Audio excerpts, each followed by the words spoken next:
Hi, hello, good evening എല്ലാ പ്രിയപ്പെട്ട പ്രേക്ഷകർക്കും സ്വാഗതം ഈ ജനകീയ വാർത്താ മണിക്കൂറിലേക്ക്. നാടിന്റെ വിവിധ ഭാഗങ്ങളിൽ നമ്മളെ പോലെയുള്ള മനുഷ്യർ നേരിടുന്ന പ്രശ്നങ്ങൾ ചൂണ്ടിക്കാട്ടാനും അതിന് പരിഹാരം കാണാനുമുള്ള വാർത്താ മണിക്കൂറാണ് പൊതുജനം കഴുതയല്ല സർ എന്ന ഈ പരിപാടി. ഒരു മാധ്യമം എന്ന നിലയിൽ 24-ന് കഴിയുന്നതിന്റെ പരമാവധി വാർത്താ ഇടപെടൽ ഈ വിഷയങ്ങളിൽ ഉണ്ടാകും എന്ന ഉറപ്പാണ് ഈ പരിപാടിയിലൂടെ ഞങ്ങൾ പ്രേക്ഷകർക്ക് നൽകുന്നത്. നമുക്ക് തുടങ്ങാം. പൊതുജനം കഴുതയല്ല സർ.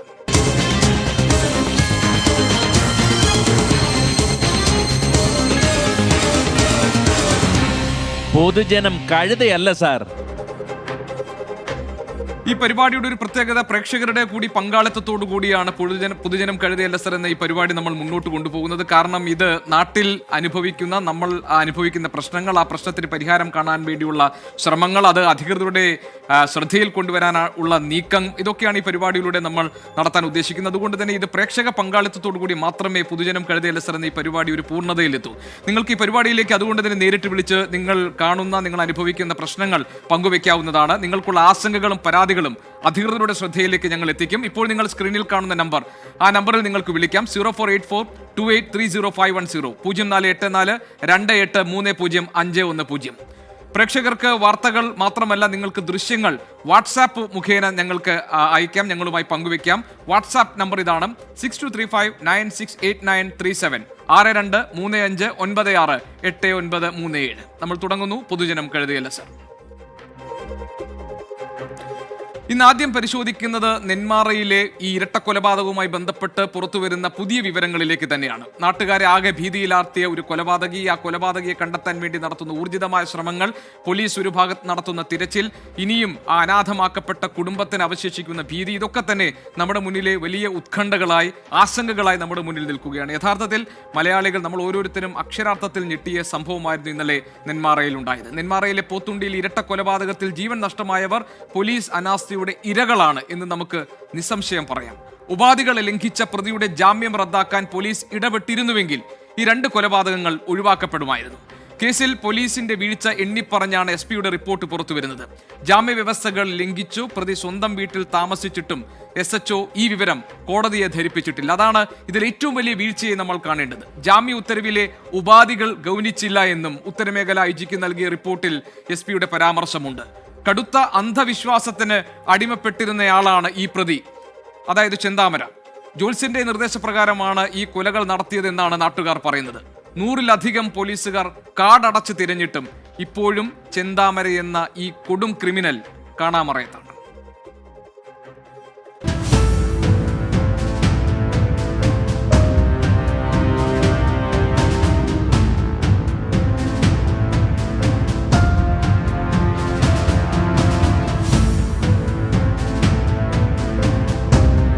ഒരു ഭാഗത്ത് വലിയ വിദ്യാഭ്യാസമില്ലാത്ത എന്നാൽ ക്രിമിനൽ ബുദ്ധി ആവോളമുള്ള പ്രതി, ഇപ്പുറത്ത് 100-ലധികം പോലീസുകാർ, നാട്ടുകാർ. എന്നിട്ടും പ്രതിയെക്കുറിച്ച് യാതൊരു വിവരവും ഇതുവരെയില്ല. സുധാകരന്റെ മക്കളുടെ, അയൽവാസികളുടെ, നാട്ടുകാരുടെ, ഇവരുടെയൊക്കെ പരാതികൾ ഒരു തവണയെങ്കിലും പോലീസ് കേട്ടിരുന്നെങ്കിൽ ഒഴിവാക്കാമായിരുന്നു ഈ അരും കൊലകൾ. അവരൊന്ന് ശക്തമായിട്ട് ആക്ഷൻ എടുത്താണെങ്കിൽ അച്ഛനുണ്ടാവുമായിരുന്നു. അച്ഛൻ പോലുമില്ല. അമ്മ മരിച്ചു കിടക്കുമ്പോഴേ അവർ എല്ലാം റെഡിയാക്കാന്ന് പറയും. ഇപ്പം എല്ലാം പോയില്ല. പോലീസ് തന്നെയാണ് അവർ ഒരു ആക്ഷൻ എടുത്താണെങ്കിൽ അച്ഛനും ഇവിടെ ഉണ്ടാവില്ല. ഞാൻ അച്ഛൻ എപ്പോൾ വരുമ്പോഴും ഞാൻ അച്ഛൻ്റെ കൂടെ പോണതാണ്. ഇന്നലെ ഈ ഞായറാഴ്ച പോയിട്ടില്ല. ഞാനും പോയതാണെങ്കിൽ ഇതന്നെയല്ല എൻ്റെ അവസ്ഥ. ജാമ്യോപാധികൾ ലംഘിച്ചിട്ടും നെന്മാറയിൽ കറങ്ങി നടന്ന പ്രതിക്കെതിരെ ചെറുവിരൽ അനക്കാൻ പോലും പോലീസിനായില്ല.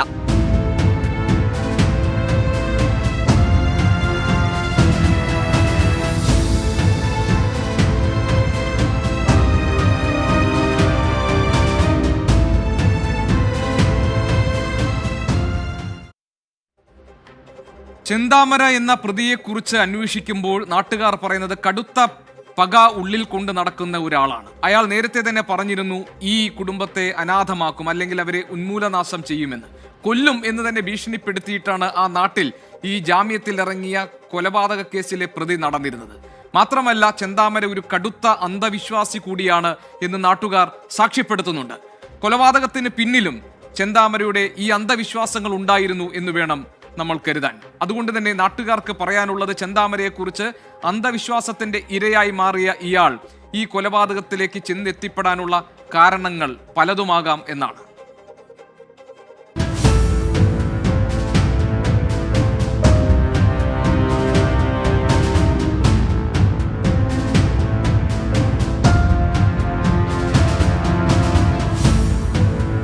കടുത്ത അന്ധവിശ്വാസത്തിന് അടിമയായിരുന്ന പ്രതി കൊല നടത്തിയതിന് പിന്നിലും അന്ധവിശ്വാസത്തിന്റെ പിൻബലമുണ്ടെന്നാണ് ബന്ധുക്കൾ തന്നെ പറയുന്നത്. അവൻ്റെ ഈ കൊടുവാളും ഇതും കയ്യിൽ കാണിച്ചു കൊടുക്കുകയാണ്. ഈ സാധനം കൊണ്ടേ ഞാനേ പോയി കഴിഞ്ഞാൽ ബൈക്കിൽ പോവാണെങ്കിൽ വെട്ടി പോയിട്ട് അറിയും എന്ന് പറഞ്ഞു. തന്റെ കുടുംബം തകർത്തതിന് പിന്നിൽ മുടി നീട്ടി വളർത്തിയ യുവതിയെന്ന് ചെന്താമര വിശ്വസിച്ചിരുന്നു. ഈ വിശ്വാസത്തിന്റെ ഇരയായിരുന്നു സജിത, പിന്നെ സുധാകരൻ, അമ്മ ലക്ഷ്മി. ജോൽസിനെ ആദ്യം പോയി കണ്ടു, ഇന്നമാതിരി നിറയെ മുടിയുള്ള ഒരാളാണ് ചെയ്ത് പറഞ്ഞിട്ടാണ് ഈ കുട്ടിനെ വൈരാഗ്യം വന്നത്. ഏത് പിന്നെ ഇവള് പോണു, വിളിക്കുന്നു, ചെറുക്കുന്നു, ഇവള് പുറപ്പെട്ടു പോണു, ഇങ്ങനെയുള്ളൊരു സംശയം ഇതായി.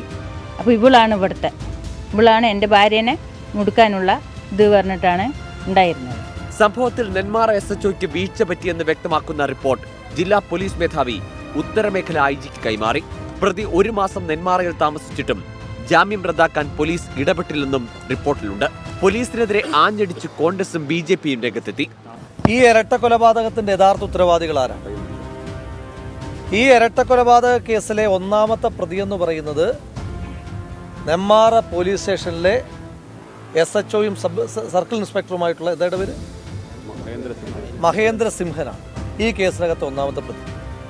ശ്രീ മഹേന്ദ്ര സിംഹനോട് പറയാനായിട്ടുള്ളത് സിംഹമൊന്നും ആകണ്ട, ഒരു മനുഷ്യനായിട്ടെങ്കിലും പെരുമാറിയിരുന്നെങ്കിൽ ഈ കൊലപാതകം ഉണ്ടാകുമായിരുന്നു. ഈ സിംഹൻ ഒരാഴ്ച മുൻപ് ചെന്താമര സ്റ്റേഷനിലേക്ക് വന്നപ്പോൾ മുയലിനേക്കാൾ അനുസരണയുള്ള ഒരു ജീവജാലമായ ചെന്താമരയുടെ അടുത്തേക്ക് ചെന്ന് ചെന്താമരയ്ക്ക് പറയാനുള്ള ആവലാതികളെല്ലാം കേട്ട് സല്യൂട്ട് അടിച്ചില്ല എന്ന് മാത്രമുള്ള ബാക്കി എല്ലാ വിധേയത്വത്തിലും തിരിച്ചകത്തേക്ക് കയറിപ്പോയതിൻ്റെ പരിണിത ഫലമായിട്ടാണ് അഖിലയ്ക്കും അതുല്യയ്ക്കും അവരുടെ അവശേഷിച്ചിരുന്ന അച്ഛനെ കൂടി നഷ്ടമാകുന്ന സാഹചര്യമുണ്ടായി. നെല്ലിയാമ്പതി വനമേഖല അരക്കാമലയിൽ തിരച്ചിൽ, പ്രദേശത്തെ ജലാശയങ്ങളിൽ സ്കൂബ ടീം, ഡ്രോൺ പരിശോധന. എന്നിട്ടും ചെന്താമര എവിടെയെന്ന് എത്തും പിടിയുമില്ല. തിരുപ്പൂരിലോ പാലക്കാട് നഗരത്തിലോ ചെന്താമര എത്തിയിട്ടില്ല. മഴ ഭാഗം ഞങ്ങൾ ആദ്യമായിട്ട് ഇപ്പോൾ എല്ലാം കംപ്ലീറ്റ്ലി പരിശോധിക്കാൻ വേണ്ടി ഇപ്പോൾ നോക്കുന്നുണ്ട്. ഏകദേശം ആ സ്ഥലം ഏകദേശം പൂർത്തിയായി. ഇപ്പോൾ കുറച്ച് ഭാഗം ബാക്കിയാണ്. ടീം വീണ്ടും അങ്ങോട്ട് പോകുന്നുണ്ട്. വീഴ്ച എന്തെങ്കിലും ആണെങ്കിൽ അതിൻ്റെ പരിശോധന ചെയ്തിട്ട് ബന്ധപ്പെട്ട നടപടികൾ അതിലെടുക്കും. നമ്മുടെ ഡിപ്പാർട്ട്മെന്റ് ഭാഗത്തിന് അതിൻ്റെ നടപടികൾ നമുക്ക് അന്വേഷിച്ച് എടുക്കാൻ പോകും. കടാവർ ഡോഗിനെ എത്തിച്ച് ചെന്താമരയെ തിരയാനാണ് പോലീസ് ആലോചന.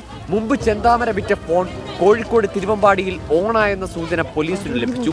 പ്രതിയെക്കുറിച്ച് 2 പകലും 1 രാത്രിയും കഴിഞ്ഞിട്ടും പോലീസിന് ഒരു വിവരവുമില്ല. കോഴിക്കോട് തിരുവമ്പാടിയിൽ വെച്ച് പ്രതിയുടെ പഴയ ഫോൺ ഓണായതിന്റെ പശ്ചാത്തലത്തിൽ പോലീസ് കോഴിക്കോട്ടേക്കും അന്വേഷണം വ്യാപിപ്പിച്ചു. തമിഴ്നാട്ടിൽ പ്രതിയില്ലെന്ന് പോലീസ് ഏതാണ്ട് ഉറപ്പിച്ചിട്ടുണ്ട്. കൊലപാതകം 1 ആയാലും 3 ആയാലും താൻ കിടക്കേണ്ടത് ഒരേ സെല്ലിൽ.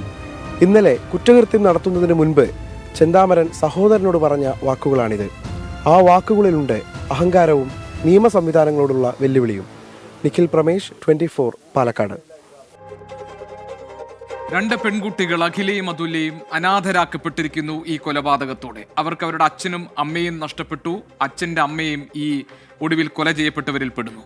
ഈ കുട്ടികൾക്ക് ഈ ദുർഗതി വരാനുള്ള കാരണം SHO ആ സമയത്തിൽ എടുക്കാതെ പോയ ഒരു തീരുമാനമാണ്. അന്ന് ആ കൃത്യമായി പോലീസിന്റെ ഇടപെടൽ ഉണ്ടായിരുന്നുവെങ്കിൽ ഇന്ന് അവർ ജീവിച്ചിരിക്കുമായിരുന്നു.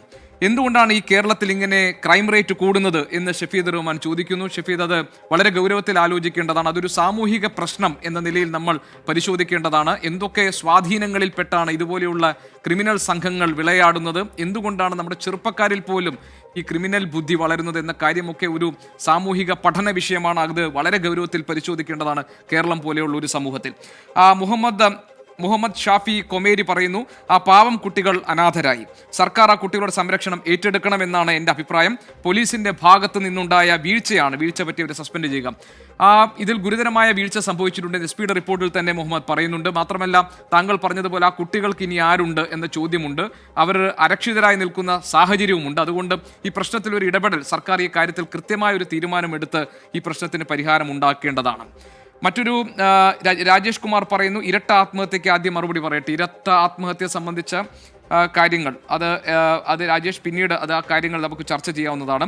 ഒരു വന്യജീവിയുടെ അത്രയും ബുദ്ധിയിലുള്ള SHOയ്ക്ക് എന്ന് എബ്രഹാം തോമസ് പറയുന്നു. SHOയുടെ കാര്യത്തിൽ ഇപ്പോൾ നേരത്തെ നമ്മൾ ചില പ്രതികരണങ്ങൾ കണ്ടല്ലോ. SHO ആ കാര്യത്തിൽ ഉറച്ച ഒരു തീരുമാനം എടുത്തിരുന്നുവെങ്കിൽ ഇന്ന് ഈ കുട്ടികൾക്ക് അവരുടെ അച്ഛനും അച്ഛമ്മയും നഷ്ടമാകില്ലായിരുന്നു. ഇത് പോലീസിന് മേലുള്ള ഒരു കളങ്കമായി നിൽക്കുന്നുണ്ട് ഈ പ്രശ്നത്തിൽ. പൊതുജനം കഴുതലസർ ഈ പരിപാടിയിൽ ഈ വാർത്തകൾ റിപ്പോർട്ട് ചെയ്യുമ്പോൾ, ഇതിന്റെ വിവരങ്ങൾ പുറത്തു വരുമ്പോൾ ധാരാളം പേർ ഈ സംഭവത്തെ അപലപിച്ചുകൊണ്ടും പോലീസിന്റെ വീഴ്ചയെക്കുറിച്ച് പറഞ്ഞുകൊണ്ടുമൊക്കെയുള്ള സന്ദേശങ്ങൾ നിരന്തരം അയക്കുന്നുണ്ട്. ഈ കാര്യത്തിലുള്ള അന്വേഷണം എവിടെ ചെന്ന് എത്തും, എന്താകും എന്ന് നമുക്ക് കാത്തിരുന്ന് കാണാം. മറ്റൊരു വാർത്തയിലേക്ക് നീങ്ങുകയാണ് നമ്മൾ. കോഴിക്കോട് കൂടരഞ്ഞിയിൽ വീട്ടിൽ നിന്ന് രാജവെമ്പാലയെ പിടികൂടി. 8 അടി നീളമുള്ള പാമ്പിനെയാണ് വനം വകുപ്പ് വീട്ടിനുള്ളിൽ പിടികൂടിയത്. പാമ്പിനെ താമരശ്ശേരി ഫോറസ്റ്റ് ഓഫീസിലേക്ക് മാറ്റിയിരിക്കുകയാണ്. ഈ വാർത്തയുമായി നമ്മളോടൊപ്പം ചേരുന്നത് സമീർ സി മുഹമ്മദാണ് കോഴിക്കോട്ട് നിന്ന്. സമീർ, പറയൂ. ഗോപി, കോഴിക്കോട് കൂടരഞ്ഞിയിലാണ് വലിയ ഒരു രാജവെമ്പാലയെ പിടികൂടിയിരിക്കുന്നത്. വീട്ടിൽ നിന്നാണ് ഈ രാജവെമ്പാലയെ പിടികൂടിയിരിക്കുന്നത്. കഴിഞ്ഞ 2 ദിവസം മുമ്പ് ഇതിന്റെ തൊട്ടടുത്ത 2 വീടുകളിലായിക്കൊണ്ട് രാജവെമ്പാലയെ കണ്ടു എന്ന് നാട്ടുകാർ അറിയിച്ചിരുന്നു.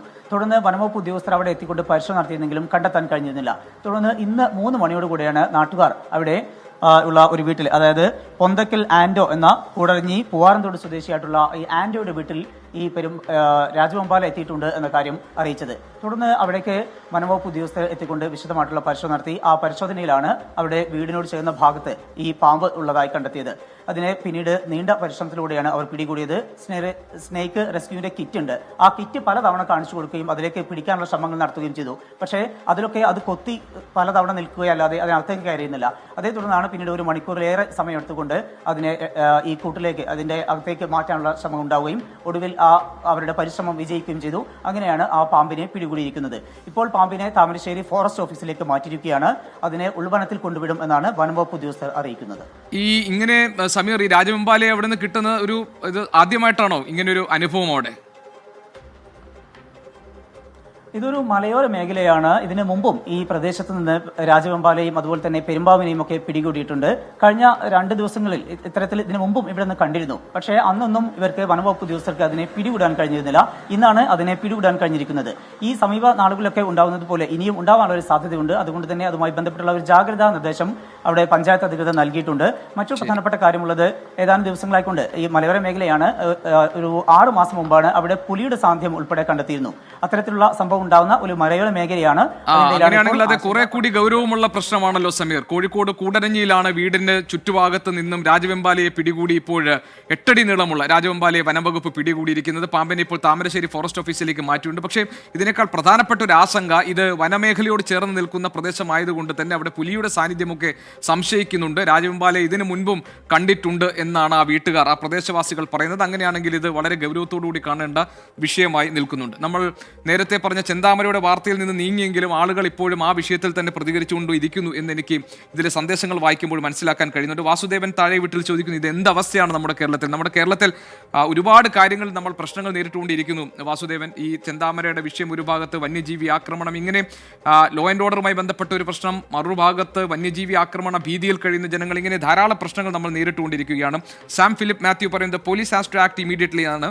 Police should have acted immediately Sam, കാരണം അത് ചെയ്തില്ല എന്നതുകൊണ്ടാണല്ലോ ഈ സംഭവം തന്നെ ഉണ്ടായത്. അതുകൊണ്ട് അതൊരു വലിയ പ്രശ്നമായി നിൽക്കുന്നു. അലി അക്ബർ പറയുന്നു, ആദ്യം ചെന്താമരയുടെ ഉപദേശകൻ ജോത്സ്യനെ പൂട്ടുക. ജോത്സ്യനെ കുറിച്ചും ഉറപ്പായും അന്വേഷിക്കേണ്ടതുണ്ട്. താങ്കൾ പറഞ്ഞത് വളരെ ശരിയാണ് അലി അക്ബർ.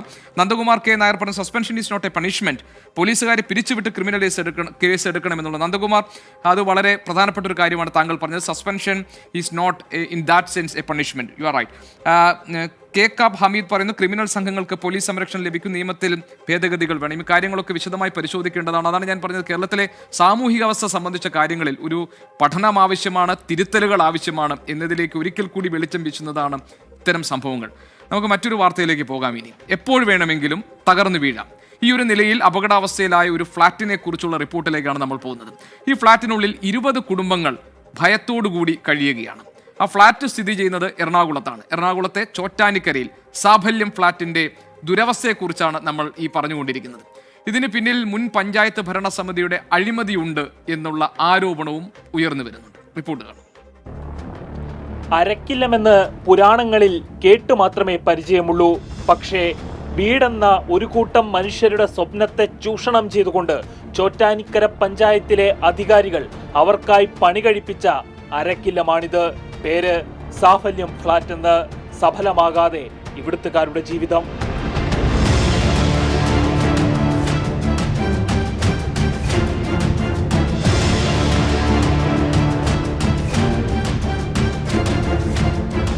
കല്ലും കമ്പിയും ഉണ്ടോ എന്ന് തുറന്നു നോക്കിയാൽ കാണുക ജിപ്സം ബോർഡിന്റെ ദ്രവിച്ച കഷ്ണങ്ങൾ മാത്രമായിരിക്കും. 8 വർഷം മുൻപാണ് ഈ 3 നില ഫ്ളാറ്റിലേക്ക് 24 കുടുംബങ്ങൾ എത്തുന്നത്. വെറുതെയല്ല, 1.5 ലക്ഷം രൂപ വെച്ച് പഞ്ചായത്തിൽ അടച്ചാണ് വീടുകൾ സ്വന്തമാക്കിയത്. അന്ന് തുടങ്ങിയ കഷ്ടപ്പാടാണ്. എനിക്ക് ചോറ് വാർത്ത് വയ്ക്കാൻ പോലും ഒരു നിവൃത്തിയില്ല. ചോറ് വാർത്ത് വയ്ക്കുന്ന തട്ടിൻ്റെ ഇടവഴി, പൈപ്പിൻ്റെ ഇടവഴി വെള്ളം ഇങ്ങനെ ഒഴുകിക്കൊണ്ടേയിരിക്കുകയാണ്. കഞ്ഞി വാർത്ത് വയ്ക്കണമെങ്കിൽ ഞാൻ ചോറ് മുമ്പോട്ട് നീക്കിയിട്ട് വേണം. ചോറിൻ്റെ അരികും വഴി എല്ലാം മോളിൽ നിന്ന് വന്ന വെള്ളമാണ്. എവിടെ നിന്നാണ് വന്നെ, എങ്ങനെയാണ് വന്നതെന്ന് അറിയാൻ പാടില്ല. ആ വെള്ളം ഒഴുകി നിറയുമ്പോൾ കൊണ്ടുപോയി മുക്കി പിഴിഞ്ഞ് കളഞ്ഞ് അതിൻ്റെ സൈഡിലാണ് ചോറ് വാർത്ത് വെച്ചിട്ട് തിന്നണേ. വല്ല രോഗം വന്നിട്ടുണ്ടോ, വന്നുണ്ടോ, എങ്ങനെ എന്താണെന്നൊന്നും അറിയാൻ പാടില്ല.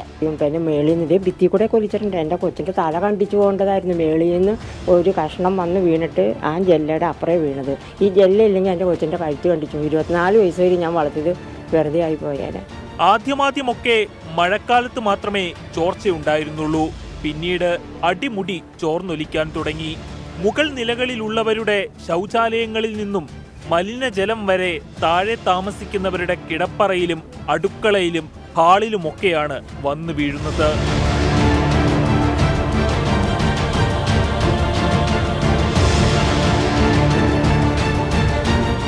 അസഹനീയമായ ദുർഗന്ധമാണ് ഈ ഫ്ളാറ്റിലേക്ക് കയറി വരുമ്പോൾ തന്നെ സ്വീകരിക്കുക. 3 വർഷമെടുത്താണ് 6 മാസം കൊണ്ട് പൂർത്തിയാക്കി കൊടുക്കാമെന്ന വാഗ്ദാനമുണ്ടായിരുന്ന ഈ ഫ്ളാറ്റ് പണിതെടുത്തത്. നിർമ്മാണ കാലയളവിൽ ഇവിടേക്ക് കടന്നു വരുവാൻ ഒരു വീട്ടുടമയെ പോലും കരാറുകാരോ പഞ്ചായത്തോ അനുവദിച്ചിരുന്നില്ല. തൃശൂർ എഞ്ചിനീയറിംഗ് ഗവൺമെന്റ് കോളേജിന്റെ അടക്കമുള്ള പരിശോധനകളിൽ ഗുരുതരമായ നിർമ്മാണ പിഴവാണ് സാഫല്യം ഫ്ളാറ്റിന് ഉള്ളതെന്ന് കണ്ടെത്തിയിട്ടുണ്ട്. പഞ്ചായത്തിന്റെ ആദ്യ പരിഗണന ഏതു വിധേനയും ഇവർക്ക് സുരക്ഷിതമായ ഭവനം ഒരുക്കുക എന്ന് തന്നെയാണ്. ഇവരെ ഇപ്പോൾ ഏതെങ്കിലും തരത്തിലേക്ക് പുനരുദ്ധരിപ്പിക്കും, സർക്കാരായിട്ട് ആലോചിച്ചിട്ട് പുനരുദ്ധരിപ്പിക്കും. അതിനുശേഷം ലൈഫ് ലിസ്റ്റിലെല്ലാം പെടുത്തി ലൈഫിൽ ഉൾപ്പെടുത്തി ഇവർക്ക് പുതിയ ഫ്ലാറ്റ് സമുച്ചയമായിട്ടോ അതല്ലെങ്കിൽ പുതിയ ഇതുമായിട്ട് ബന്ധപ്പെട്ട് തൃശ്ശൂർ എഞ്ചിനീയറിംഗ് കോളേജിൻ്റെ ഒരു റിപ്പോർട്ട് പഞ്ചായത്ത് ലഭ്യമാക്കിയിട്ടുണ്ട്.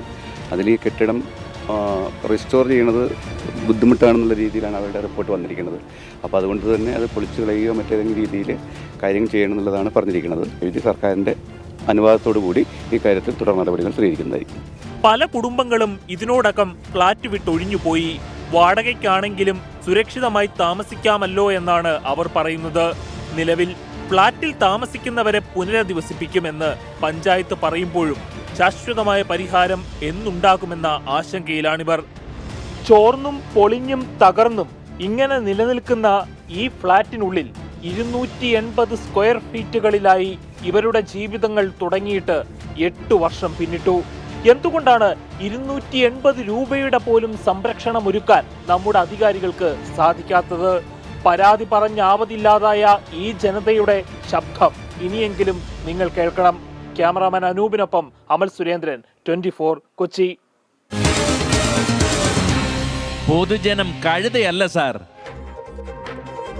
ഞങ്ങളുടെ പ്രതിനിധി അമൽ സുരേന്ദ്രൻ ഈ നൽകിയിരിക്കുന്ന റിപ്പോർട്ട് നമ്മൾ ഈ വനമേഖലയോട് ചേർന്ന് കിടക്കുന്ന ആളുകൾ എങ്ങനെയാണോ വന്യജീവി ആക്രമണത്തെ ഭയന്ന് കഴിയുന്നത്, പക്ഷേ ഇവിടെ ഈ നഗരപ്രദേശങ്ങളിൽ ഫ്ളാറ്റിനുള്ളിൽ സ്വന്തം ജീവൻ പണയപ്പെടുത്തി അല്ലെങ്കിൽ അത് കയ്യിൽ പേടിച്ച് കഴിയേണ്ട ഒരു അവസ്ഥ, അങ്ങനെ 80 കുടുംബങ്ങൾ കഴിയുന്ന ഒരു ഫ്ളാറ്റിലെ ഒരു കുടുംബത്തിന്റെ സാഹചര്യമാണ് അമൽ സുരേന്ദ്രന്റെ റിപ്പോർട്ടിൽ നമ്മൾ കണ്ടത്. ഇതിലെ നിർമ്മാണ പിഴവുകൾ സംബന്ധിച്ച കാര്യങ്ങളിൽ ആരുടെ ഭാഗത്തു നിന്നാണ് വീഴ്ച, അഴിമതി ആരോപണം ഉയർന്നു വന്നിരിക്കുന്ന സാഹചര്യത്തിൽ ആ കാര്യങ്ങളിലൊക്കെ പരിശോധന ആവശ്യമാണ്. എത്രയോ കുടുംബങ്ങൾ ഈ സ്വന്തം ഫ്ളാറ്റിനേക്കാൾ സുരക്ഷിതം വാടകയ്ക്ക് താമസിക്കുന്നതാണ്, അവിടെ സുരക്ഷിതമായി കഴിയാമല്ലോ എന്ന് കരുതി അവിടെ നിന്ന് മാറിപ്പോയിട്ടുണ്ട്. ഇങ്ങനെ കഴിയുന്ന ആളുകളുടെ ദുരവസ്ഥയുടെ റിപ്പോർട്ടാണ്, നേർചിത്രമാണ് നമ്മൾ ഇപ്പോൾ കണ്ടത്. അതുകൊണ്ട് ഈ പ്രശ്നം ഇൻവെസ്റ്റിഗേറ്റ് ചെയ്യപ്പെടേണ്ടതാണ്, ഇതിൽ അന്വേഷണം ഉണ്ടാകേണ്ടതാണ്, ആരുടെ ഭാഗത്ത് പിഴവ് എന്ന കാര്യങ്ങൾ പരിശോധിക്കപ്പെടേണ്ടതാണ്. ഞാൻ കരുതുന്നത് അമൽ സുരേന്ദ്രൻ ഈ കാര്യത്തിൽ ഒരു ഫോളോ അപ്പ് നടത്തുകയും ഒരുപക്ഷെ പൊതുജനം കഴുതയല്ല സാർ എന്ന ഈ പരിപാടിയുടെ ഇനി വരുന്ന ഏതെങ്കിലും ഒരു എപ്പിസോഡിൽ നമുക്കിതിൻ്റെ തുടർച്ച, ഇതിൽ എന്തൊക്കെ നടപടികൾ സ്വീകരിക്കുന്നുണ്ട്, ഇതിൽ അന്വേഷണം അന്വേഷണം എങ്ങനെ പോകുന്നു എന്ന കാര്യങ്ങളും റിപ്പോർട്ട് ചെയ്യാൻ കഴിയുമെന്നാണ്. ചോർച്ച അസഹനീയമായി ദുർഗന്ധം തുടങ്ങി സാബല്യം ഫ്ളാറ്റ് നിവാസികൾ അനുഭവിക്കുന്ന ദുരിതങ്ങൾ നേരത്തെ അമൽ സുരേന്ദ്രന്റെ റിപ്പോർട്ടിൽ കണ്ടതുപോലെ ഒരുപാടുണ്ട്. അവർക്ക് എന്താണ് ഈ സാഹചര്യത്തെക്കുറിച്ച്, അവർ കടന്നു പോകുന്ന ഈ ജീവിത സാഹചര്യത്തെക്കുറിച്ചും ഈ ഫ്ളാറ്റിലെ അവരുടെ അനുഭവത്തെക്കുറിച്ചും പറയാനുള്ളത്? അതുകൂടി നമുക്ക് ഈ റിപ്പോർട്ടിനോട് ചേർത്ത് വെച്ച് കാണാം. പാചകം ചെയ്യാൻ മുകളിൽ നിന്നുള്ള വെള്ളം ഇങ്ങനെ ടോയ്ലറ്റിലെ വെള്ളമൊക്കെ താഴോട്ട് പോകുന്നതാണ്. മഴ സമയത്ത് കൂടുതലും തെറിച്ച് അടുപ്പിൽ പാചകം ചെയ്യാൻ പോലും പറ്റില്ല. അതുപോലെ അത് കയറിയാൽ കാണാൻ പറ്റും. അങ്ങനത്തെ അവസ്ഥയാണ്. അപ്പോൾ 6 സ്ലാബ് മഴ എന്നത് വീണപ്പോഴത്തേക്ക് അതൊരു വലിയ പ്രശ്നമായി. ആ വീണ വീടുകളിലെ താഴത്തെ ഒക്കെ ചോർച്ച കൂടി.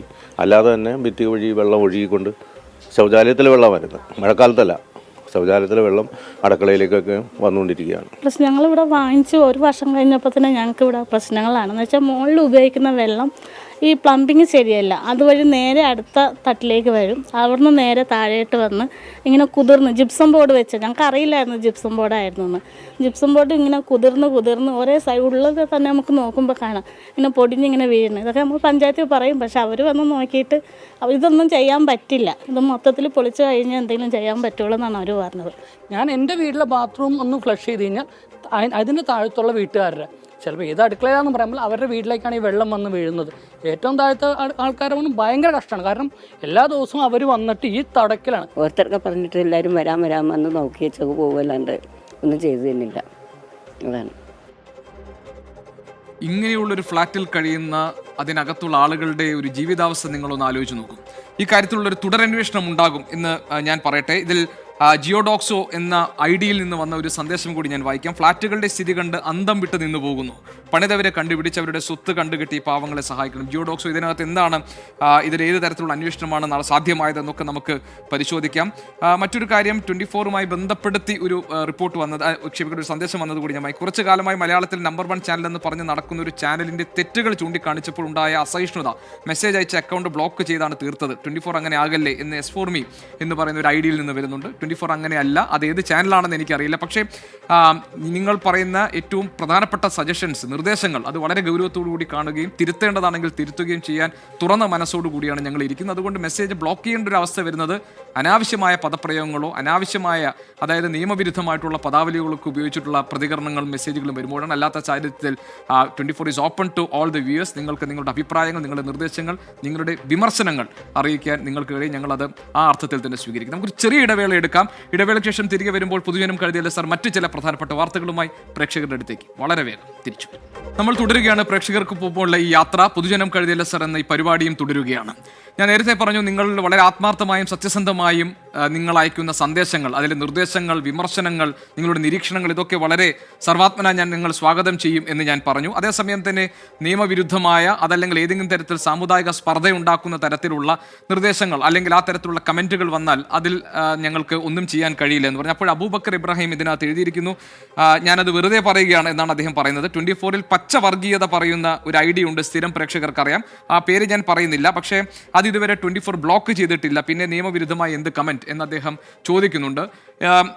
അബൂബക്കർ ഇബ്രാഹിം, താങ്കൾ ഈ അയച്ച സന്ദേശം ഞാൻ വായിച്ചത് ഈ ഇടവേളയിലാണ്. അത് ഞാൻ ഇപ്പോൾ തന്നെ ഡിജിറ്റൽ വകുപ്പിലേക്ക് കൊടുത്തിട്ടുണ്ട്. അത് ഏതാണ് എന്ന് പരിശോധിക്കാനും അങ്ങനെ ഉണ്ടെങ്കിൽ ആ ID ബ്ലോക്ക് ചെയ്യാനും ഞങ്ങൾ അതിന് വേണ്ട നടപടികളും എടുക്കുന്നതാണെന്ന് താങ്കളെ അറിയിക്കുന്നു. പിന്നെ വീണ്ടും ചെന്താമരയുടെ കാര്യം പറഞ്ഞുകൊണ്ട് തന്നെയാണ് പലരുടെയും കമൻറ്റുകൾ വരുന്നത്. ശരിക്കും ചെന്താമരയുടെ കാര്യം പോലീസാണ് ഇതിന് കാരണം, കഷ്ടം നാണമില്ലേ ഏമാന്മാരെ എന്നൊക്കെ ചോദിച്ചിട്ടുള്ള കമൻറ്റുകൾ ധാരാളം വരുന്നു. ആളുകളുടെ ഒരു രോഷമാണ് ഇത്തരം സന്ദേശങ്ങളിലൂടെ പുറത്തേക്ക് വന്നുകൊണ്ടിരിക്കുന്നത് എന്ന് നമുക്ക് മനസ്സിലാകും. ഇനി നിങ്ങൾ ഒരു ദൃശ്യം കാണും. ഈ ദൃശ്യം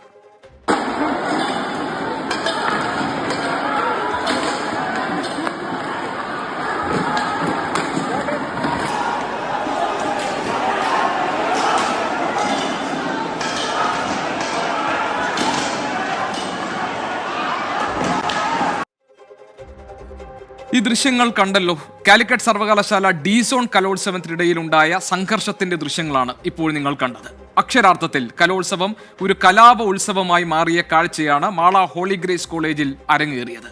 സംഘർഷത്തിൽ SFI പ്രവർത്തകർക്ക് ഗുരുതരമായി പരിക്കേറ്റ KSU പ്രവർത്തകർ സഞ്ചരിച്ച ആംബുലൻസിന് നേരെ ഉണ്ടായ ആക്രമണത്തിൽ 4 SFI പ്രവർത്തകർക്കെതിരെ കൊരട്ടി പോലീസ് കേസ് രജിസ്റ്റർ ചെയ്യുകയും ചെയ്തിട്ടുണ്ട്. വിഷയത്തിൽ പ്രതിഷേധിച്ച് കാലിക്കറ്റ് സർവകലാശാലയിലെ എല്ലാ ക്യാമ്പസുകളിലും നാളെ പഠിപ്പ് മുടക്കാനാണ് SFI തീരുമാനിച്ചിരിക്കുന്നത്. അതേസമയം SFI സൃഷ്ടിച്ച പ്രശ്നങ്ങളിൽ പ്രതിരോധം മാത്രമാണ് ഉണ്ടായത് എന്നാണ് KSU ഇതിന് നൽകുന്ന മറുപടി. ഈ മാസം 23 മുതൽ 28 വരെയായിരുന്നു കാലിക്കറ്റ് സർവകലാശാല ഡി-സോൺ കലോത്സവം തൃശൂർ മാള ഹോളി ഗ്രേസ് കോളേജിൽ. ആദ്യം തന്നെ ചെറിയ പ്രശ്നങ്ങൾ സംഘാടക പിഴവുമായി ബന്ധപ്പെട്ടുണ്ടായിരുന്നുവെങ്കിലും സ്കിറ്റ് മത്സരത്തിലെ വിധിക്ക് പിന്നാലെയാണ് സംഘർഷം വഷളായത്. സർഗാത്മകതയുടെ വേദിയാകേണ്ട കലോത്സവം പിന്നീട് അടിപിടിയുടെയും തല്ലിന്റെയും വേദിയായി മാറിയ കാഴ്ച.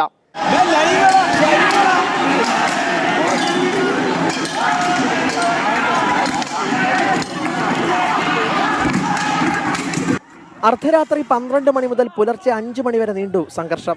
മത്സരത്തിന്റെ വിധിക്ക് പിന്നാലെ മുദ്രാവാക്യം വിളികളുമായി SFI പ്രവർത്തകർ വേദിയിലെത്തി. പ്രതിഷേധം അതിരുവിട്ടതോടെ കയ്യാംകളി, കമ്പിവടിയും മാരകായുധങ്ങളും ഉപയോഗിച്ച ആക്രമണത്തിൽ SFI Shri Kerala Varma college unit secretary ആശിഷിനും യൂണിറ്റ് കമ്മിറ്റി അംഗം അഗ്നിവേശിനും ഗുരുതര പരിക്കേറ്റ ഇവർ തൃശൂർ മെഡിക്കൽ കോളേജ് ആശുപത്രിയിൽ ചികിത്സയിൽ തുടരുകയാണ്. ഗുരുതരമായ സംഘാടക പിഴവായിരുന്നുവെന്നും വനിതാ നേതാക്കൾക്കെതിരെ ആക്രമണമുണ്ടായെന്നും SFI നേതാക്കൾ പറഞ്ഞു. KSU നടത്തിയത് ഏകപക്ഷീയമായ ആക്രമണമെന്ന് SFI സംസ്ഥാന സെക്രട്ടറി PM ആർഷോ. വിവിധ ക്യാമ്പസുകളിൽ നിന്നെത്തിയ വിദ്യാർത്ഥികളെ ഏകപക്ഷീയമായി അതിന്റെ സംഘാടകരും KSUവിന്റെയും MSFന്റെയും നേതൃത്വവും ചേർന്ന് ഏകപക്ഷീയമായി ആക്രമിക്കുന്ന നിലയാണ് കാലിക്കറ്റ് സർവകലാശാല ഡി-സോൺ കലോത്സവത്തിൽ ഉണ്ടായത്. അത് SFIയുമായി ബന്ധപ്പെട്ട് നടന്ന ഒരു സംഘർഷമല്ല, മറിച്ച് കലോത്സവത്തിൽ പങ്കെടുക്കാൻ വന്ന വിദ്യാർത്ഥികളെ, മത്സരാർത്ഥികളെ ഏകപക്ഷീയമായി ആക്രമിക്കുന്നതിന്റെ സാഹചര്യം. 8 വർഷങ്ങൾക്ക് ശേഷമാണ് കാലിക്കറ്റ് യൂണിവേഴ്സിറ്റി യൂണിയന്റെ ഭരണം SFI നിന്നും UDSF തിരിച്ചുപിടിക്കുന്നത്. അധികാരത്തിലേറി അന്നു മുതൽ ഭരണം അട്ടിമറിക്കാനുള്ള നീക്കമാണ് SFI നടത്തുന്നതെന്നാണ് KSU ആരോപിക്കുന്നത്. വിദ്യാർത്ഥികളുടെ ഇഷ്ടവിനോദമായ കലോത്സവം പോലും സംഘടിപ്പിക്കാൻ KSUവിന് അറിയില്ല എന്ന് SFIയും പറയുന്നു. എന്തായാലും രണ്ട് കൂട്ടരും കലോത്സവേദിയിൽ ചില്ലറക്കാരായിരുന്നില്ല. തങ്ങളുടെ വനിതാ പ്രവർത്തകരെ ആക്രമിക്കാൻ ശ്രമിക്കുന്നു, വധഭീഷണി തുടങ്ങി ആരോപണ പ്രത്യാരോപണങ്ങൾ തമ്മിൽ ഉന്നയിക്കുകയാണ് SFIയും KSU.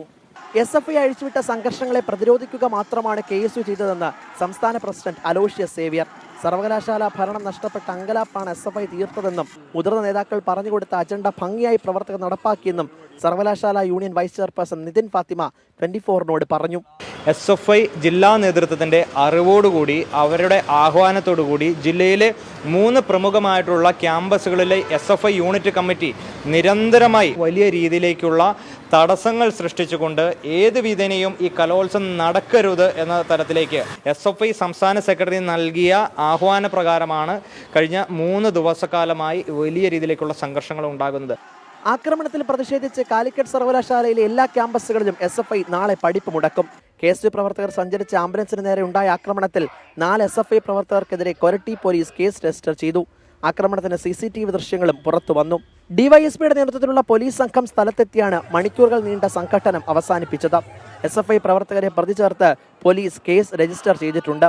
പരിക്കേറ്റവരുടെ മൊഴിയും CCTV ദൃശ്യങ്ങളും കേന്ദ്രീകരിച്ച് സമഗ്രമായ അന്വേഷണത്തിലേക്കും പോലീസ് കടന്നു. കലാലയങ്ങളുടെ സർഗാത്മക സമാധാന അന്തരീക്ഷത്തിനായി അങ്ങേയറ്റം നിർണായകമായ ചുവടുവയ്പ്പുകൾ നടത്താൻ വിദ്യാർത്ഥി സംഘടനകൾ കഴിയും, അതിൽ ഒരു തർക്കവുമില്ല. എന്നാൽ കലാലയങ്ങളെ കുരുതിക്കളമാക്കി മാറ്റാൻ ശ്രമിക്കുമ്പോഴാണ് പ്രതിഷേധങ്ങൾ ഉയരുന്നത്. അതിനാൽ വിദ്യാർത്ഥി സംഘടനകൾ ജാഗ്രത പാലിക്കേണ്ടത് അനിവാര്യം. തൃശ്ശൂരിൽ നിന്ന് നിഖിൽ നിളയ്ക്കൊപ്പം YS അഭിനന്ദ്, 24. ഈ റിപ്പോർട്ട് കണ്ടല്ലോ, കലാലയങ്ങളിൽ രാഷ്ട്രീയം നിരോധിക്കണമോ എന്ന വിഷയമൊക്കെ ചർച്ച ചെയ്യപ്പെട്ട കാലഘട്ടങ്ങളിൽ കലാലയങ്ങളിൽ രാഷ്ട്രീയം ഉണ്ടാകണം എന്ന നിലപാട് സ്വീകരിച്ച ആളുകളിൽ പെടുന്ന ആളാണ് ഞാനൊക്കെ, മാധ്യമപ്രവർത്തകൻ എന്ന നിലയിലും. കാരണം ഈ സമൂഹത്തിലെ സൃഷ്ടി എന്നത് ഈ വരുന്ന പുതിയ പൗരന്മാരായി വളർന്നു വരുന്ന ഈ ചെറുപ്പക്കാരിൽ അവർക്ക് രാഷ്ട്രീയ ബോധം ഉണ്ടാകണം, അവർക്ക് സാമൂഹിക ബോധം ഉണ്ടാകണം, അവർക്ക് തങ്ങളുടെ ചുറ്റുപാടുകൾ നടക്കുന്ന കാര്യങ്ങളെ രാഷ്ട്രീയ അവബോധത്തോടുകൂടി കാണാനും മനസ്സിലാക്കാനും അതിനുവേണ്ടി സഹജീവികൾക്ക് വേണ്ടി പ്രവർത്തിക്കാനും ഒക്കെ കഴിയണം എന്ന അർത്ഥത്തിൽ അത് ഈ കലാലയങ്ങളെ, അവിടുത്തെ അന്തരീക്ഷത്തെ കുറെ കൂടി സർഗാത്മകമാകും എന്ന അർത്ഥത്തിൽ. പക്ഷേ ഇത് ഒരു കലോത്സവ വേദി തന്നെ ആ സംഘർഷഭരിതമാക്കി മാറ്റി തീർത്തിരിക്കുന്നു. അതൊരു പെറ്റി പൊളിറ്റിക്സ് ആണ് സംഭവിച്ചിട്ടുള്ളതെങ്കിൽ അതിനകത്ത് ഒരു ഇടപെടൽ ഉണ്ടാകണം. മാത്രമല്ല ഇതിനൊക്കെ രണ്ട് ഭാഗത്തും അവർക്ക് അവരവരുടേതായ ന്യായങ്ങൾ നിരത്താനുണ്ടാകും. പക്ഷേ അതിനിടയിൽ പെട്ട് ഈ എത്രയോ മാതാപിതാക്കൾ അവരുടെ കണ്ണുനീർ, അവരുടെ മക്കൾക്ക് ഏൽക്കുന്ന മർദ്ദനം, അതിൻ്റെ ഭാഗമായി ഉണ്ടാകുന്ന പ്രശ്നങ്ങൾ, പോലീസ് കേസൊക്കെ അതിലേക്ക് വലിച്ചിഴക്കപ്പെടുന്നു. അങ്ങനെയല്ല രാഷ്ട്രീയ പ്രവർത്തനം നടത്തേണ്ടത് എന്നുകൂടി നമുക്ക് ഈ ഘട്ടത്തിൽ പറയേണ്ടി വരും. ഇതിനകത്ത് വന്നിരിക്കുന്ന രണ്ട് പ്രധാനപ്പെട്ട രണ്ട് അഭിപ്രായങ്ങൾ കൂടി നമുക്ക് ഇതിനോട് ചേർത്ത് വെച്ച് വായിക്കാം. വസന്തകുമാരി എഴുതുന്നു, കലോത്സവം എന്തൊരു അച്ചടക്കം, ഈ മക്കളൊക്കെ എന്താണോ ഇങ്ങനെ ഒരു സഹജീവി സ്നേഹവും ഇല്ലാതെ എന്ന് വസന്തകുമാരി ചോദിക്കുന്നു. താങ്കൾ പറഞ്ഞത് ശരിയാണ്. സുജാത പറയുന്ന മാതാപിതാക്കൾ നോക്കുകുത്തികളാകുന്ന അവസ്ഥ ശരിയാണ്. സുജാത പറഞ്ഞതുപോലെ തന്നെ ഇത് ഇങ്ങനെ സംഭവിക്കുന്നത് വളരെ അപലപനീയമാണ്.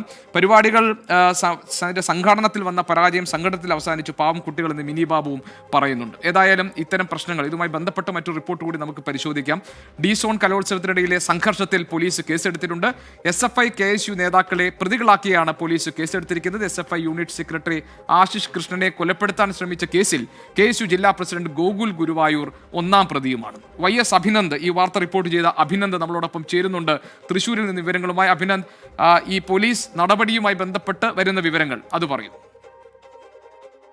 ഗോപികൃഷ്ണൻ, മാള ഹോളി ഗ്രേസ് കോളേജിൽ ഉണ്ടായ SFI KSU സംഘർഷത്തിൽ ഇപ്പോൾ കൂടുതൽ നടപടികളിലേക്ക് കടന്നിരിക്കുകയാണ് പോലീസ്. CCTV ദൃശ്യങ്ങൾ കേന്ദ്രീകരിച്ച് സമഗ്രമായ അന്വേഷണത്തിലേക്കായിരുന്നു പോലീസ് കടന്നിരുന്നത്. ഇതിന്റെ പശ്ചാത്തലത്തിലാണ് ഇപ്പോൾ SFI KSU വിദ്യാർത്ഥി സംഘടനാ നേതാക്കളെ പ്രതികളാക്കിക്കൊണ്ട് ഇപ്പോൾ കേസ് രജിസ്റ്റർ ചെയ്തിരിക്കുന്നത്.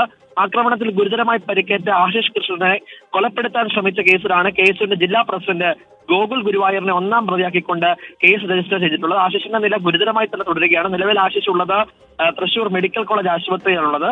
ഒപ്പം തന്നെ കേസ് നേതാക്കളായ അശ്വിൻ, ആദിത്യൻ, അക്ഷയ് തുടങ്ങിയവരടക്കം കണ്ടാൽ അറിയാവുന്ന 10 പേരെയാണ് പ്രതി ചേർത്തുകൊണ്ട് ഈ വിഷയത്തിൽ ഇപ്പോൾ കേസ് രജിസ്റ്റർ ചെയ്തിരിക്കുന്നത്.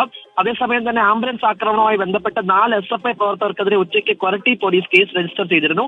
ഇവർക്ക് വേണ്ടിയുള്ള, ഇവർ കണ്ടാൽ അറിയാവുന്നവരാണ്, പക്ഷെ ഇവരെ ഇതുവരെ കണ്ടെത്താനായിട്ട് പോലീസിന് സാധിച്ചിട്ടില്ല. കണ്ടാൽ അറിയാവുന്ന ഇവരെ കേന്ദ്രീകരിച്ചുള്ള അന്വേഷണം ഇപ്പോൾ പോലീസ് ഊർജിതമാക്കിയിട്ടുണ്ട്. ഇരു വിദ്യാർത്ഥി സംഘടനകളുടെയും പരാതിയിലാണ് ഇപ്പോൾ മാള, കൊരട്ടി പോലീസ് സ്റ്റേഷനുകളിൽ FIR ഇട്ട് കേസ് രജിസ്റ്റർ ചെയ്തിരിക്കുന്നത്. ഇനി അറസ്റ്റ് ഉൾപ്പെടെയുള്ള നടപടികളിലേക്ക് പോലീസ് കടക്കുമെന്നാണ് ഇപ്പോൾ ലഭിക്കുന്ന വിവരം. ഗോപി. ശരി, YS അഭിനന്ദാണ് വിവരങ്ങൾ നൽകിയത്. അറസ്റ്റ് ഉൾപ്പെടെയുള്ള നടപടികളിലേക്ക് പോലീസ് കടക്കാൻ പോകുന്നു. കേസ് രജിസ്റ്റർ ചെയ്തിട്ടുണ്ട്. അതിന്റെ തുടർ നടപടികളിലേക്ക് പോലീസ് കടക്കാൻ പോകുന്നു എന്ന വിവരമാണ് YS അഭിനന്ദ് നൽകുന്നത് ഈ വാർത്ത റിപ്പോർട്ട് ചെയ്യുമ്പോൾ. KJ തോമസ് ഇതിനകത്ത് കുറിക്കുന്നു, അതായത് യൂട്യൂബിൽ കുറിക്കുന്നു, ഫേക്ക് ID ബ്ലോക്ക് ചെയ്യുകയാണെങ്കിൽ 2 ID പേരുകൾ ഇതിനകത്ത് പറഞ്ഞിട്ടുണ്ട്. ഇവ രണ്ടും ദയവായി ബ്ലോക്ക് ചെയ്യും. ഇവർ കമന്റ് ബോക്സിൽ തോന്നിയാസം മാത്രം എഴുതി വിടുന്നു എന്നാണ്. KJ തോമസ് അങ്ങനെ തോന്നിയാസം എഴുതി വിടുന്നു സ്ഥിരമായി എങ്കിൽ ഉറപ്പായും അത് ബ്ലോക്ക് ചെയ്യും. അത് നമ്മുടെ മാത്രമല്ല, ഇത് ഒരു കറപ്റ്റ് ചെയ്യുന്ന, ഇതിനെ ആകെ മലീമസമാക്കുന്ന ഒരു ഇടപാടായി ഇത് മാറും. ഇതൊരു ആശയവിനിമയത്തിനുള്ള സംവിധാനമാണല്ലോ. അത് മാന്യമായി നടത്താൻ നമുക്ക് കഴിയാം. വിമർശനങ്ങൾ, നിരീക്ഷണങ്ങൾ ഒക്കെ ആകാം, നിർദ്ദേശങ്ങളൊക്കെ ആകാം, പക്ഷേ അത് മാന്യമായ ഭാഷയിലാകണം. താങ്കൾ പറഞ്ഞത് വളരെ ഗൗരവത്തോടുകൂടി ഞങ്ങൾ കാണുന്നുണ്ട്. ബെനഡിക്റ്റ് തോമസ് പറയുന്നു, നശിച്ച രാഷ്ട്രീയം. സഹോദരൻ പറയുന്നു, അപ്പോൾ ഹർത്താലിന് പ്രതീക്ഷിക്കാം എന്നൊക്കെയുള്ള ഈ ഇപ്പോൾ വന്ന വാർത്തയോടുള്ള ആളുകളുടെ പ്രതികരണങ്ങൾ നമ്മൾ കാണുകയാണ് യൂട്യൂബിൽ. ടിപ്പു സുൽത്താന്റെ കാലത്ത് കുഴിച്ചിട്ട നിധി തപ്പി ഒരു സംഘം ഇന്നലെ കിണറിലിറങ്ങി പോലീസ് പിടിയിലായിരുന്നു. ആ വാർത്ത നമ്മൾ കണ്ടതാണ്. കാസർഗോഡ് കുമ്പളയിൽ പുരാവസ്തു വകുപ്പിന്റെ കീഴിലുള്ള ആരിക്കോടി കോട്ടയിൽ നിധി അന്വേഷിച്ചെത്തിയ സംഭവത്തിന് പിന്നിൽ ദുരൂഹതയുണ്ട് എന്നാണ് ഇപ്പോൾ ഏറ്റവും ഒടുവിൽ ഉയരുന്ന ഒരു ആരോപണം. മുസ്ലിം ലീഗ് നേതാവും മൊഗ്രാൾ പുത്തൂർ പഞ്ചായത്ത് വൈസ് പ്രസിഡന്റുമായ മുജീബ് കമ്പാറിന്റെ നേതൃത്വത്തിലാണ് കോട്ടയ്ക്കുള്ളിൽ കുഴിയെടുത്തത്. കോട്ടയിൽ അതിക്രമിച്ചു കടന്നുവെന്ന് കാണിച്ച് പുരാവസ്തു വകുപ്പ് ഉദ്യോഗസ്ഥർ നൽകിയ പരാതിയിൽ പോലീസ് കേസെടുത്തിട്ടുമുണ്ട്. ആ റിപ്പോർട്ടിലേക്ക് പോകാം. ഇനി ഇതാണ് മൊഗ്രാൽ പുത്തൂർ പഞ്ചായത്തിലെ വൈസ് പ്രസിഡന്റും മുസ്ലിം ലീഗ് നേതാവുമായ മുജീബ് കമ്പാറും കൂട്ടരും നിധി തേടിയെത്തിയ ആരിക്കാടി കോട്ട. 1608 ഇക്കേരി ഹിരിയ വെങ്കിടപ്പ നായക്ക് കെട്ടിയതാണ് ഈ കോട്ട എന്നാണ് ചരിത്രരേഖകൾ സാക്ഷ്യപ്പെടുത്തുന്നത്. 2015 പുരാവസ്തു വകുപ്പ് ഈ കോട്ടയ്ക്കകത്ത് ഒരു ഖനനം നടത്തിയിരുന്നു. ആ സമയത്ത് ചില ലിഖിതങ്ങളും മൺപാത്രങ്ങളും പ്രതിമകളും ഒരു ഹാളും ഈ കോട്ടയിൽ നിന്ന് കണ്ടെത്തിയിട്ടുണ്ട്. മറ്റൊന്നും സർക്കാരിനും പുരാവസ്തു വകുപ്പിനും കണ്ടെത്താൻ സാധിച്ചില്ല. അവിടെയാണ് മുജീബ് കമ്പാറും കൂട്ടരും നിധി തേടിയെത്തിയത്.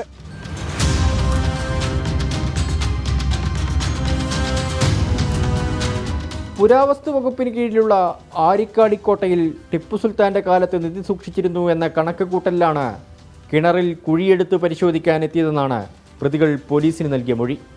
കണ്ണൂരിൽ കുടുംബശ്രീ പ്രവർത്തകർക്ക് നിധി ലഭിച്ചു എന്ന് വിശ്വസിപ്പിച്ചാണ് മുജീബ് കമ്പാർ മറ്റ് 4 പ്രതികളെ കോട്ടയിലെത്തിക്കുന്നത്. 2 ഇതര സംസ്ഥാന തൊഴിലാളികളും പ്രതികൾക്കൊപ്പം ഉണ്ടായിരുന്നെങ്കിലും പോലീസിനെ കണ്ട് അവർ ഓടി രക്ഷപ്പെട്ടു. ശബ്ദം കേട്ടെത്തിയ നാട്ടുകാരാണ് പോലീസിനെ വിവരമറിയിക്കുന്നത്. മുസ്ലിം ലീഗ് നേതാവ് മുജീബ് കമ്പാർ, പാലക്കുന്ന് സ്വദേശി CA അജാസ്, മൊഗ്രാൽ പുത്തൂർ സ്വദേശി KA അഫർ, ഉളിയാർ സ്വദേശി മുഹമ്മദ് ഫിറോസ്, നീലേശ്വരം സ്വദേശി സഹദുദ്ദീൻ എന്നിവരെ കുമ്പള പോലീസ് അറസ്റ്റ് ചെയ്ത് ജാമ്യത്തിൽ വിട്ടെങ്കിലും കേസിലെ ദുരൂഹത മാറുന്നില്ല.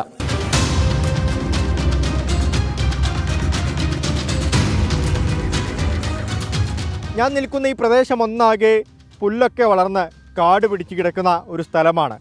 പക്ഷേ ആ ഭാഗത്ത് മാത്രം കാടൊക്കെ വെട്ടിമാറ്റി അവിടെ ഒരു തെരച്ചിൽ നടത്തിയതിൻ്റെ ലക്ഷണങ്ങളുണ്ട്. വേറെന്തെങ്കിലും ദുരുദ്ദേശം വെച്ചിട്ടായിരിക്കും അവരുടെ ഈ വരവും പോക്കും. ഇതിപ്പല്ല കുറേ സമയമായി തോന്നുന്നു വഴി തെരുവ് വഴി കാണുമ്പോഴേക്ക്. ഈ വന്ന ആൾ നിങ്ങൾ പറഞ്ഞ ഈ പഞ്ചായത്ത് വൈസ് പ്രസിഡന്റ് പറഞ്ഞാൽ നമ്മൾക്ക് ഇത് മുമ്പ് കണ്ടിട്ടില്ല, ഇത് ദൂരത്താണ് അവർ വന്നത്. ഞങ്ങൾ ഈ നാട്ടുകാരവരെ അറിയില്ല ഇങ്ങനെ നിധി ഉണ്ടെന്ന്. പഴയ ആൾക്കാർ പറഞ്ഞിട്ട് ഇപ്പോഴത്തെ ആളും പറയുന്നില്ല. ഇതൊരു കാടും പ്രദേശമുള്ള സ്ഥലമാണ്. ഈ വഴി കാണുമ്പോൾ അറിയാം ഇവർ വന്നോണ്ടുണ്ട്. ഇവിടെ വേറെന്തോ 1-2 പേർ നടക്കുന്നുണ്ട്.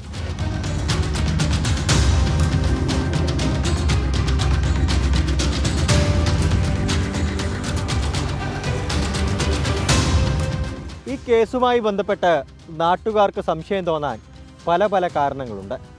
എനിക്ക് തൊട്ടടുത്ത് കാണുന്നതാണ് നിധി കുഴിക്കാൻ അവർ ഇറങ്ങിയ കിണർ. വെറും 3 ആൾ പൊക്കത്തിൽ മാത്രം ആഴമുള്ള കിണറിൽ ഒരു ഈറമ്പനയുണ്ട്. അതുമാത്രമാണ്, ഡ്രൈ ആയ മണ്ണാണ്. കുഴിച്ച് വലിയ ആഴത്തിലൊന്നും ഇവർ മണ്ണെടുത്തിട്ടുമില്ല. പക്ഷേ ഈ പ്രദേശത്തെ പല സ്ഥലങ്ങളിലും കാട് പറ്റി വെട്ടി നീക്കിയ ഒരവസ്ഥയിലാണ്. അവരെ കസ്റ്റഡിയിലെടുത്ത് അവരെ ഗുരുതരമായിട്ടുള്ള വകുപ്പുകൾ PDPP അടക്കം ചുമത്തി അവർക്കെതിരെ നടപടി സ്വീകരിക്കേണ്ടതായിരുന്നു. പക്ഷേ പോലീസ് ഈ പ്രതികളുടെ സ്വാധീനത്തിന് വഴങ്ങി അവരെ സംരക്ഷിക്കുന്ന നിലപാടാണ് സ്വീകരിച്ചിട്ടുള്ളത്. ഇത് വളരെ ഗുരുതരമായിട്ടുള്ള കുറ്റമാണ്.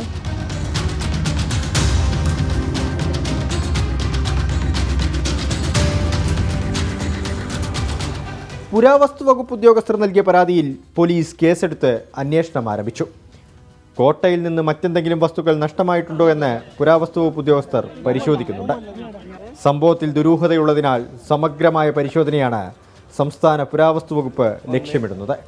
മുജീബ് കമ്പാറും കൂട്ടരും നിധി തേടിയല്ല ഇവിടേക്ക് എത്തിയതെന്ന് ഒറ്റനോട്ടത്തിൽ മനസ്സിലാവുന്നുണ്ട്. സംഭവത്തിൽ അടിമുടി ദുരൂഹതയുണ്ട്. സമഗ്രമായ അന്വേഷണം വേണം. രജീഷ് കരുവള്ളൂരിനൊപ്പം അരുൺ പാറയ്ക്കൽ, 24 കാസർഗോഡ്.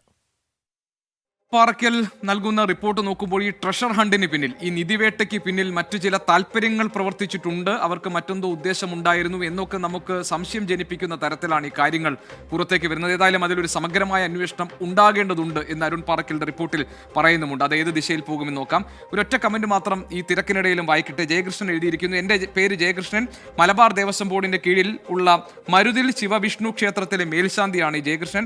ആ കുട്ടികളുടെ താങ്ങും തണലുമാണ് നഷ്ടമായത്. നെന്മാറയിലെ കേസാണ്. ആ മക്കളെ ഏറ്റെടുക്കാൻ ഞാൻ തയ്യാറാണ്. ജയകൃഷ്ണൻ, ഇതിൽ സർക്കാർ എന്തൊക്കെ നടപടികളാണ് സ്വീകരിക്കാൻ പോകുന്നത് എന്ന് നമുക്ക് കാത്തിരുന്ന് കാണാം. താങ്കൾ ഈ കാര്യങ്ങൾ, താങ്കളുടെ നല്ല മനസ്സിന് നന്ദി. പക്ഷേ ഈ കാര്യങ്ങൾ എങ്ങനെയാണ് പുരോഗമിക്കുന്നത്, എന്തൊക്കെയാണ് ആ കാര്യങ്ങൾ ചെയ്യാൻ കഴിയുക എന്നൊക്കെ, അതിന് നിയമപരമായി ചില കാര്യങ്ങൾ പൂർത്തിയാക്കാനുണ്ട്. അത് ആ വഴിക്ക് നീങ്ങട്ടെ, നമുക്കത് പരിശോധിക്കാം. നമുക്ക് അടുത്തൊരു വാർത്തയിലേക്ക് പോകാം.